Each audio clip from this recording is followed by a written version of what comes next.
Después de obtener las curvas características de ecuaciones de orden 2, vamos a hacer una clasificación de este tipo de ecuaciones. Recordemos la expresión de una ecuación de derivas parciales de orden 2.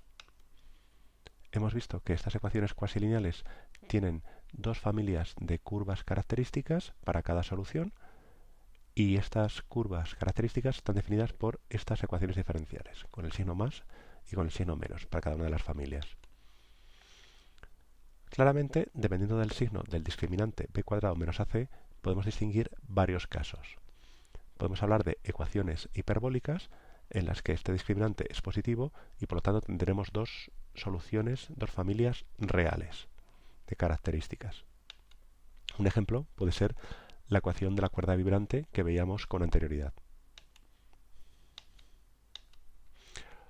También tenemos las ecuaciones parabólicas, que son aquellas para las que este discriminante es igual a 0, con lo cual en este caso solamente habrá una solución doble, es decir, solamente tendremos una familia real de curvas características para dicha solución. Por lo tanto, un ejemplo podría ser este que tenemos aquí, que hemos visto con anterioridad, que es la ecuación del calor. La ecuación del calor vimos que solamente había una familia de curvas características y tenemos que son ecuaciones parabólicas. Ecuaciones elípticas. En las ecuaciones elípticas este discriminante es negativo, con lo cual aquí saldrán raíces imaginarias y tendremos dos familias de curvas características complejas conjugadas, es decir, no tendremos características reales. Un ejemplo puede ser la ecuación de Poisson que veíamos con anterioridad, para la cual calculamos ya sus familias de curvas características y vimos que eran complejas conjugadas. Y otro caso, teniendo en cuenta que B, A y C no tienen por qué ser constantes, puede ocurrir que este discriminante cambie de signo. Entonces tendremos algún tipo de ecuación que no tenga un tipo concreto. Por ejemplo, la ecuación de Tricomi que os planteaba como ejercicio en el vídeo anterior. En esta ecuación, el coeficiente que multiplica u sub xx es y, no hay término cruzado, con lo cual b vale 0, y el término que multiplica a u sub i es 1, con lo cual si calculamos el discriminante obtenemos que es menos i, con lo cual menos i será negativo si i es positivo, es decir, tendremos en ese caso que la ecuación será hiperbólica, y si i es mayor que 0, el discriminante será negativo y tendremos una ecuación elíptica. Es decir, dependiendo del signo de i, la ecuación es elíptica o hiperbólica. Vamos a restringirnos ahora a ecuaciones lineales, es decir, no solamente cuasilineales, sino lineales de orden 2. Y vamos a utilizar las características para reescribir las ecuaciones lineales en una forma que vamos a llamar canónica o normal, con menos derivadas segundas. Es decir, en una ecuación pueden aparecer hasta 3 derivadas parciales segundas distintas.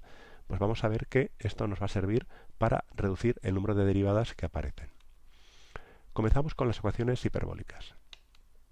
Tenemos dos familias de curvas características. Una función u igual a constante y una función v igual a otra constante. Vamos a realizar un cambio de variable independiente, es decir, de las dos variables independientes x e y que teníamos inicialmente, a estas nuevas variables u y v que nos vienen dadas por las curvas características. Nos ahorramos la justificación, pero si realizamos este cambio de variable, la ecuación va a quedar en forma normal de la siguiente manera. Va a aparecer solamente la derivada cruzada de u respecto a las nuevas variables u y v mayúsculas.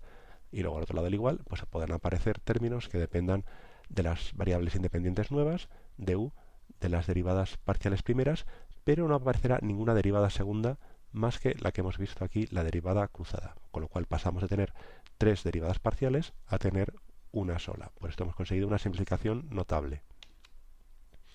Ecuaciones elípticas. En las ecuaciones elípticas hemos visto que aparecen dos familias complejas de características conjugadas. Es decir, u será la parte real de una función, v será la parte imaginaria de una función, y las dos familias que obtenemos pues serán con signos más menos y por la unidad imaginaria i. Todo ello igualado a una constante, como vimos en un ejemplo anterior. El cambio de variable que vamos a realizar en este caso, para evitar complejos, va a ser el siguiente. Vamos a tomar como nuevas variables independientes la parte real y la parte imaginaria de las ecuaciones de las curvas características. Vamos a tomar como variables u y v. Pues realizando este cambio podemos ver, y digo que es un poco arduo, que solamente nos van a aparecer dos derivadas segundas y además con el mismo coeficiente. Va a aparecer una suma de la derivada de u con respecto a u dos veces y la derivada de u con respecto a v mayúscula dos veces. Y todo el resto de términos que aparezcan van a depender de las variables independientes, a lo mejor, de la variable dependiente y de sus derivadas primeras a lo sumo. Un ejemplo es la ecuación que hemos visto de Poisson. Esta ecuación ya está puesta en forma normal, porque como podemos ver, no hace falta hacer ningún cambio. Tenemos aquí que solamente aparecen las derivadas parciales con respecto a x dos veces y con respecto a y dos veces, no aparece la derivada cruzada y aparecen con el mismo coeficiente, la unidad. Otro cambio que podemos hacer es para las ecuaciones parabólicas. En este caso, solo podemos tener una familia de curvas características y cuya ecuación sería de la forma una función v igual a una constante, como hemos visto, por ejemplo, en un vídeo anterior. En este caso no podemos hacer el cambio de variable porque nos faltaría una segunda función. Sin embargo, podemos hacer un cambio en el que la función v sea precisamente la que me dan las curvas características y la función u sea cualquier función o una función sencilla como puede ser la coordenada x o la coordenada y. Realizando este cambio de variables obtenemos una nueva forma que vamos a llamar forma normal de la ecuación en la que solo van a aparecer como derivadas segundas la derivada segunda de u respecto a esta función, a la que hemos llamado u. El resto de términos, igual que antes, solo pueden depender de variables independientes, de la variable dependiente y de las derivadas primeras a lo sumo. Es decir, no es necesario que aparezcan todas, pero como mucho puede aparecer una expresión de este estilo. Y un ejemplo, como veníamos anunciando, es el de la ecuación del calor. La ecuación del calor ya vemos que solamente nos aparece la derivada segunda con respecto a x, no aparece ninguna derivada segunda más, por lo tanto ya está puesta en forma normal. Vamos a ver un ejemplo de reducción de una ecuación, en este caso la ecuación de la cuerda vibrante, a su forma canónica o forma normal. Para la ecuación de la cuerda vibrante ya vimos que sus proyecciones características eran de esta forma. Eran rectas de la forma x más la velocidad del sonido por t igual a constante y lo mismo pero cambiando el signo de la pendiente. Con lo cual ya tenemos expresadas las características, sus ecuaciones de esta manera con la constante despejada y podemos tomar como nuevas variables independientes u igual a esta función y v igual a esta otra función. Para realizar el cambio de variable necesitaremos sustituir las derivadas con respecto a x y con respecto a t con derivadas con respecto a u grande y v grande. Empezamos con u sub x. Pues tendremos que será lo mismo que derivar u con respecto a u grande y u grande con respecto a x y derivar u con respecto a v grande y v grande con respecto a x, utilizando la regla de la cadena. Ahora lo que tenemos que hacer es calcular las derivadas de u y v en naranja con respecto a x. Derivada de u con respecto a x, 1. Derivada de v con respecto a x, 1. Con lo cual, estas expresiones vemos que se simplifican bastante. Hacemos lo mismo con la derivada con respecto a t. Pues haremos el mismo planteamiento, solamente que en vez de derivadas con respecto a x, tenemos derivadas con respecto a t. Y ahora tendremos que calcular las derivadas de u y v en naranja con respecto a t. La derivada de u grande con respecto a t, pues es c. Y la derivada de v grande con respecto a t es menos c. Ya tenemos calculadas las relaciones que hay entre las derivadas primeras en las variables antiguas y las variables nuevas. Pero necesitamos en nuestra ecuación las derivadas segundas, con lo cual seguimos adelante. La derivada segunda con respecto a x es la derivada con respecto a x de la derivada con respecto a x. Por lo tanto, derivamos esta expresión con respecto a x que teníamos calculada con anterioridad. Volvemos a utilizar la regla de la cadena término a término. Empezamos por este. Al derivar esto con respecto a x, tendremos que derivar con respecto a u otra vez y derivar u con respecto a x. Y derivar esta expresión con respecto a v y derivar v con respecto a x. Vamos con el segundo término. Hacemos lo mismo. Tenemos que derivar esta u sub v con respecto a x, pues tenemos que derivar u sub v con respecto a u y derivar u con respecto a x, y derivar u sub v con respecto a v, y derivar v con respecto a x. Y ahora lo único que tenemos que hacer es sustituir todas estas derivadas de u y de v en naranja con respecto a x, que antes vimos que eran la unidad. Es decir, esto vale 1, esto vale 1, esto vale 1 y esto vale 1. Con lo cual, agrupando términos, tenemos esta expresión para la derivada segunda con respecto a x dos veces. Vamos a calcular la derivada segunda con respecto a t.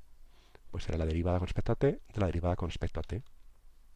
Podemos hacer entonces la derivada de u sub t, que está de aquí, derivar con respecto a t. Pues hacemos el mismo razonamiento. Derivamos u sub u con respecto a u y u con respecto a t, más derivada de u sub u con respecto a v por la derivada de v con respecto a t, menos la c, y derivamos u sub v con respecto a u y u con respecto a t, más la derivada de u sub v con respecto a v, la derivada de v con respecto a t. Y ahora lo que tenemos que hacer es sustituir los valores de estas derivadas de u con respecto a t y de v con respecto a t que habíamos calculado con anterioridad. La derivada de u con respecto a t es c. La derivada de v con respecto a t es menos c. Sustituimos todos esos términos. Aquí tenemos un c cuadrado. Aquí aparece un menos c. Aquí aparece otro menos c, con lo cual tendremos que esta derivada aparece dos veces con menos c cuadrado. Y aquí nos aparece otro menos c, con lo cual tenemos más u sub v dos veces. Bien, ahora ya tenemos las dos derivadas segundas que nos aparecían en la expresión, las podemos sustituir en la ecuación y ya tener una expresión que solamente dependa de las nuevas variables independientes u y v. Esto es lo que hemos obtenido para la derivada segunda con respecto a t. Esto es lo que hemos obtenido para la derivada segunda con respecto a x.